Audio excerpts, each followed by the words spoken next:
Welcome to Roaring Fork Wellness Weekly podcast, where we strive to bring you options and resources to live a healthy and fulfilling lifestyle in the Roaring Fork Valley and surrounding areas.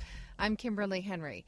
You can learn more about Roaring Fork Wellness at www.rfwellness.com. This episode of Roaring Fork Wellness Weekly is brought to you by Glenwood Moms for Moms, a social network for local moms providing connection, information, support, and inspiration. Join for free today and spread the word to all your mom friends from pregnancy to grandmotherhood. www.glenwoodmomsformoms.com is where you can get that information. And I also, before we dive in and introduce our guest, I wanted to remind you that the 4th Annual Health and Wellness Expo is coming up, and you can get information on that at rfwellness.com. That's happening Saturday, April 25th at the Ramada Inn in Glenwood Springs. There's exhibitors, products and services, seminars and workshops, and we are still accepting registrations if you'd like to be an exhibitor or participate at the event. So check that info out at rfwellness.com. And I am proud to say that our guest today is a big part of the Health and Wellness Expo as the chairwoman of the event, in addition to all the other wonderful things that she does. I'd like to welcome Dr. Stephanie Stanfield. Hello, Kimberly. It's so nice to be here with you today and to be with everyone that's listening. Thank you so much for this opportunity to talk with you and share some valuable health information. You always have such good insight and tips to share with us, so I'm looking forward to what we're going to learn today. I wanted to give a little bit of background about you. Your program that we're talking about today is called Calm Moms, and your website, and I'll give this information out again at the end of our podcast in case you don't have a chance to grab a pen and paper right now, but makingshiftshappen.com if you want to kind of follow along while you listen to Dr. Steph talk. And we'll give out a phone number and information on a free report a little bit later on. But a lot of us know who you are in the Valley, but why don't you give us a little bit of background about what you do? Well, a big part of what I do, Kimberly, is education. Because one of the things that I learned when I had my chronic issues and huge amounts of stress, I was a single parent trying to raise 2 young boys and hopefully make them grow into productive adulthood. Isn't that our dream? Yes, it is. For all of us. I got extremely stressed and started to have huge health issues as a result of that. And one of the things that I learned that changed my response to the stress that I was having was education. First of all, learning a little bit about stress and how it influences our body. But second of all, that when I thought in different ways or I used different words, it reduced my stress. And I didn't quite understand that. I didn't have that concept fully grasped yet. So I started a research project to find out the mind-body identity, how your thoughts influence your body, how your body influences your thoughts, and all of those wonderful things. And I, like most moms today, thought that I should know all of this, that kind of once you became pregnant, you were infused with everything you needed to know about being a mom. Oh, if only. But I don't think you were alone in that. Nothing is further from the truth, right? Right. You get so overwhelmed and then you keep telling yourself, I don't know anything. So I did a research project on this mind-body identity and found out more and more that our thoughts, our beliefs, our physical structure, our emotions all influence the way we handle stress. And we just need a few coping skills to manage stress in entirely new ways. And even though life doesn't become easier because events happen, how you respond, not react, but how you respond to these events can keep you healthy or can make you sick. I've also noticed that other people pick up on that too, so it kind of goes out in waves. Yes, absolutely. And your kids especially. I was just going to say, if I was extremely stressed, all of a sudden my kids became uncontrollable. And I didn't know then what I know now. So that's what brought about the Calm Moms program. I actually have a couple of different programs.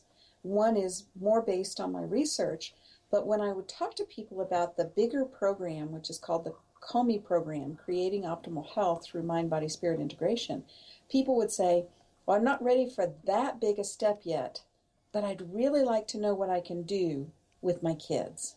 Mm-hmm. And so I said, well, that's easy enough.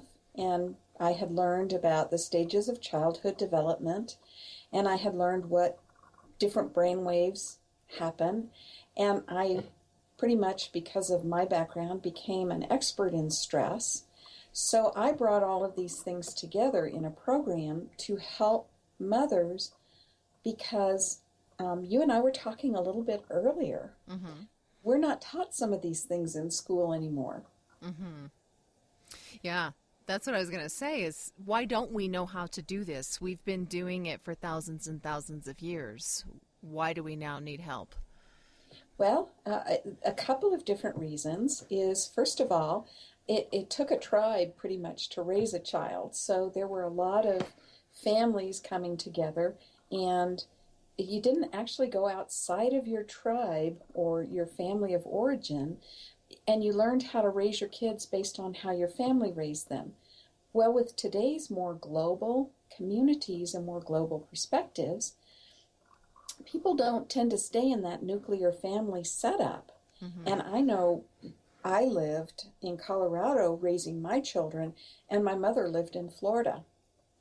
And my mother-in-law lived here for the first 7 years of my children being young, and then they moved to California. So my nuclear family was gone. And then shortly after my in-laws left, my husband and I got divorced.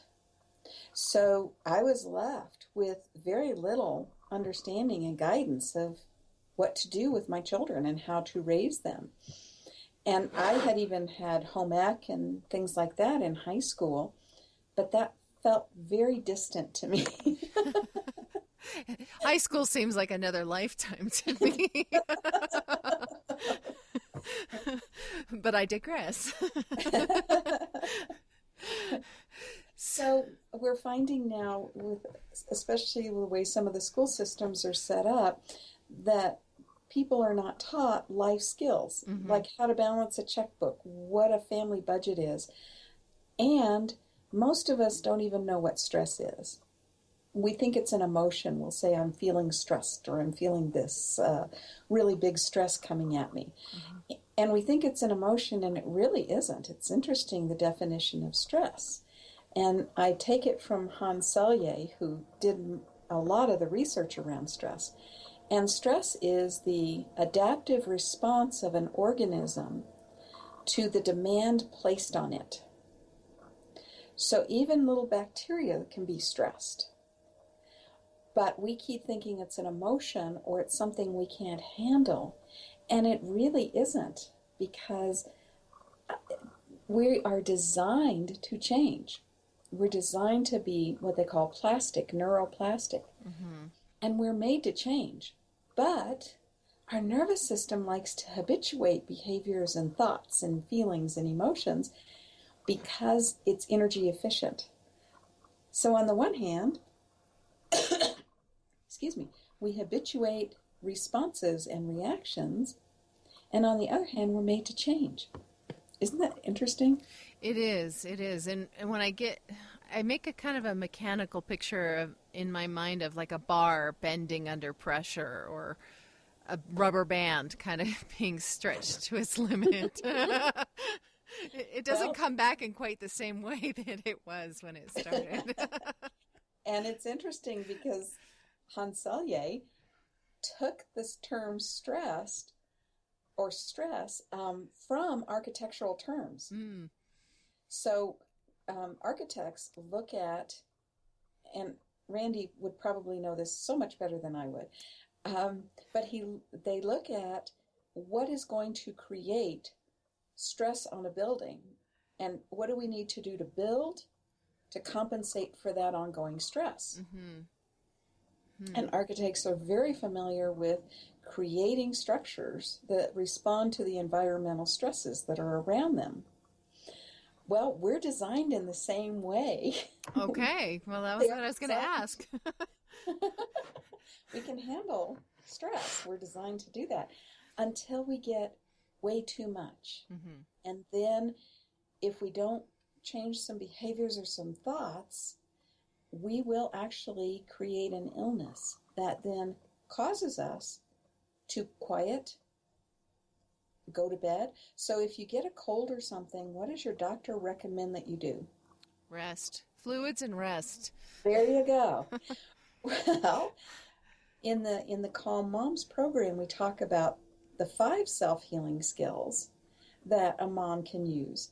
And 2 of them are get plenty of rest, drink plenty of fluids, belly breathe, awareness, and present moment. Mm-hmm. So write in the self-healing skills that a mom can learn to do every day and teach her kids to do. Mm-hmm. You have those 2 things that you have to do when you get sick. But because you don't want to get sick and you want to keep yourself and your children healthy, you do these skills every day. So in the program, there's lots of information about how to begin incorporating them and doing those types of things. But it's interesting that when you practice those skills, you stay healthier. Well, it's preventative. This all makes so much sense to me, but I'm certainly not as eloquent at talking about it as you are. When you get stressed and all those changes, you're part of that is taking the hit is your immune system. So it makes sense to be building that up ahead of time so that you can take more stress.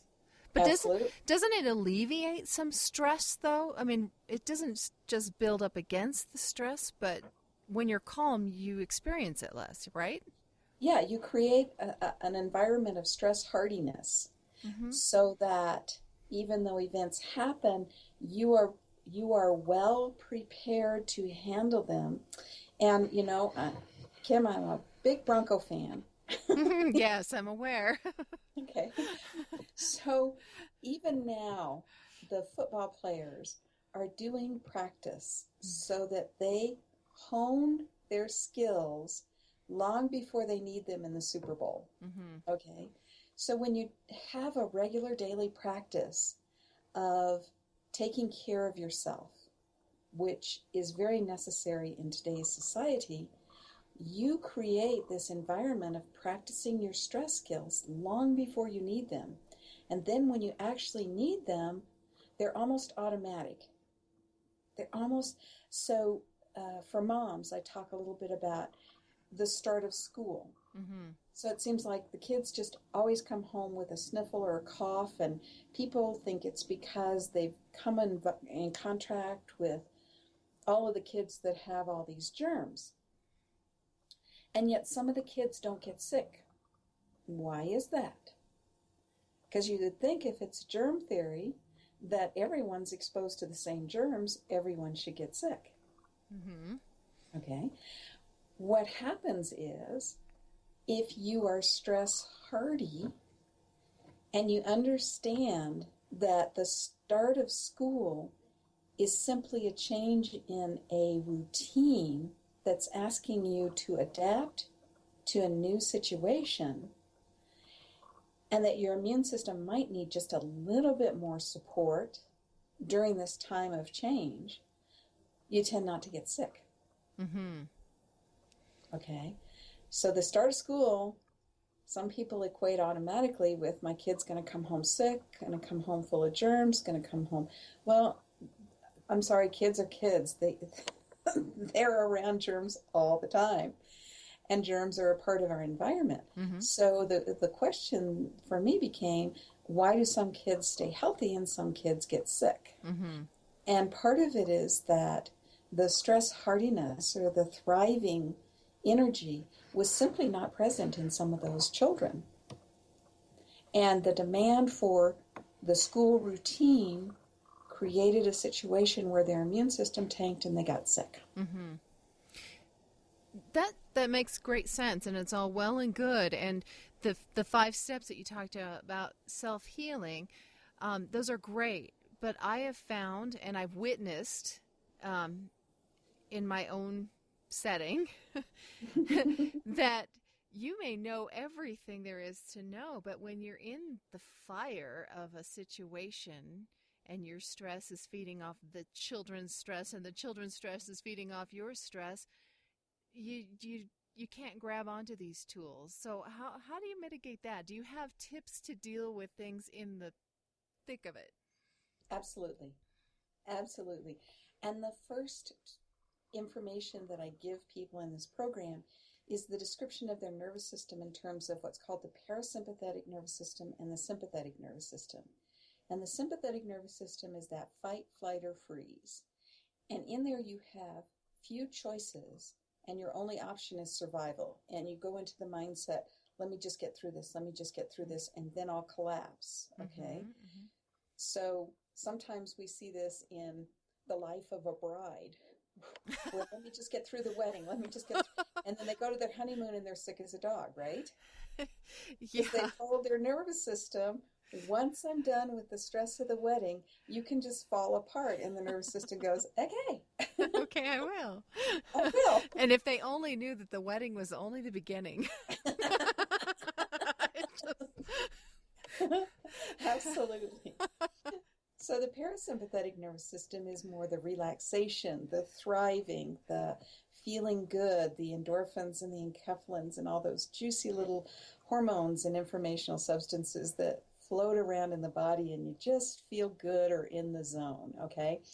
So your question is, when things seem to implode and collapse in, where are those skills? Well, if you practice them daily and pretty regularly, you're building up that stress resilience or that stress hardiness. Mm-hmm. And then when you notice, because that's where the awareness component comes in, when you notice that you're being stretched and that rubber band is pulling and pulling and pulling and pulling, and you just know it's either going to snap or you're going to let it go and it's just going to all fall apart, that's where you begin to start your skills and belly breathing right then.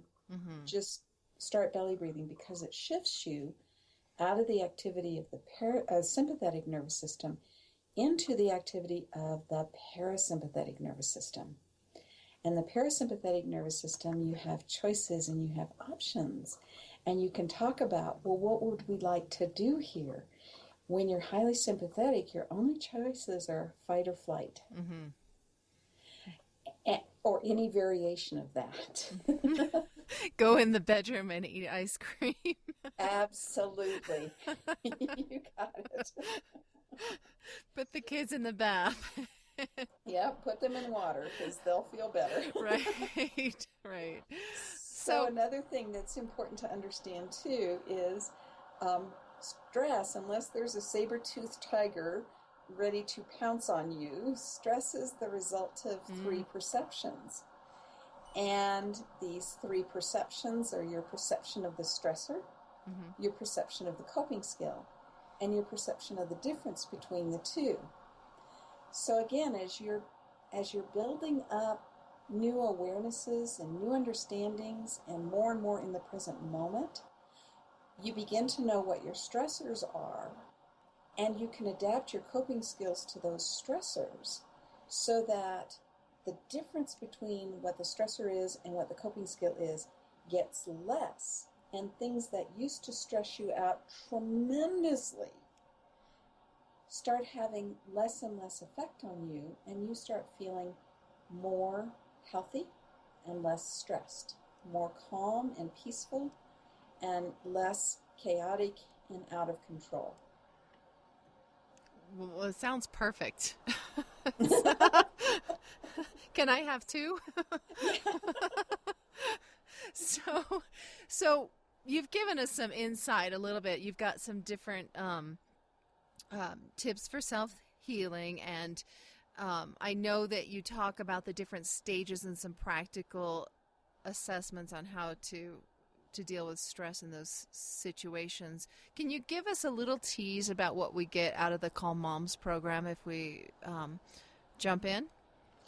Sure. First of all, I'd like to invite everyone to go ahead and get the free report because it does talk about these self-healing skills. And the sooner you start doing them on a regular basis, the better. And that's just free information. And that's you can go to www.makingshifts.calm-moms-free-report. And then if you'd like to know a little bit more about the program, what it is it's 8 videos, and I've included a manual, excuse me, and ways that you can begin incorporating the 5 self-healing skills into your daily life. Like, for instance, one of the easiest ones is to put belly breathe signs up everywhere, because that's the mechanism that your nervous system responds to most naturally for taking you out of stress and moving you into calm and peace. And these 8 videos have lots of valuable information, some of which we've discussed today. You learn about the stages of childhood development, how to have good conversations with your children, a little bit of what are your values and can you talk values with your children, and just a lot of good, solid, helpful information that I used to get me out of extremely chronic and stress-filled situations in my life into greater peace and harmony with my children. So is this a self-paced program? Mm-hmm. Once you pay, I think it's $147. Once you pay that, the manual is downloadable, the videos are downloadable, and you can come back to it and catch 15 minutes if that's all you have. You can also do the guided imagery that's included, because one of the things that's very helpful for getting rid of stress is to do a guided imagery where this one's called the trip to the meadow. You actually imagine yourself going to the edge of a stream and putting all of the daily stressors into the stream and just watching them float away. And one of the things people don't realize is that stress and trauma are cumulative. So if you don't spend a little bit of time each day de-stressing, they build up and build up and build up until eventually there's that meltdown that you've mentioned. Mm-hmm. So tuck the kiddos in bed and then take some time for yourself. Absolutely. Yeah. Okay, so it's Calm Moms. It's for anyone, and does it apply to dads too? It does, because there are more and more single dads, and the program was for moms because those are the people that were asking me to build the program, but it's actually for anyone who is a parent who would like to create some skills and a lifestyle that isn't going from stress to stress to stress, but actually going from this enjoyment and this peacefulness, and then maybe a little bit of stress mixed in, and then back into enjoyment, where you really connect with your children through love and peace and joy rather than stress and stress and stress. Okay, so Calm Moms, 8 videos, workbook. Is there a test at the end? No tests. Tests are too stressful, Kimberly. That's right. And you can find out more at makingshiftshappen.com, and make sure you check out that free report. Free is good, especially if you're inquiring into a program like this. Find out if you are connecting, with the information that Dr. Steph is providing. I also want to mention that you also offer a podcast of your own. Is that information available at your website? Yes, it is. Awesome. And I'm also on Blog Talk Radio, Okay. BLOGTALK Radio, and I actually have 14 episodes that talk about many of the things we've talked about today. Awesome. And you can just look under Dr. Steph. Awesome. Okay, and we'll get that information as well and put it in our notes for this program. This has been fun. It's. I think that it's a topic that we can all identify with. Who hasn't had stress? And anybody who has kids has experienced a moment or two where they just wanted to throw their hands up and feel like they didn't know a darn thing. And so I think we can all see a need for what you have to teach us and what you have taught us already today, and I do appreciate that. Well, thank you so much for this opportunity, Kimberly. It's been an absolute joy. And I think you can tell I just love talking about this and hoping people get a different perspective so that their life feels more juicy and thriving. Juicy. I love it. You can find Dr. Stephanie Stanfield in the Calm Moms program at makingshiftshappen.com, and her phone number is 970-987-5029. And that's going to wrap it up for us today. Again, thanks, Dr. Steph. Thank you so much. I appreciate this opportunity. And thank you for tuning in to Roaring Fork Wellness Weekly once again. We hope to see you back here next week. In the meantime, check us out at www.rfwellness.com. Have a great week.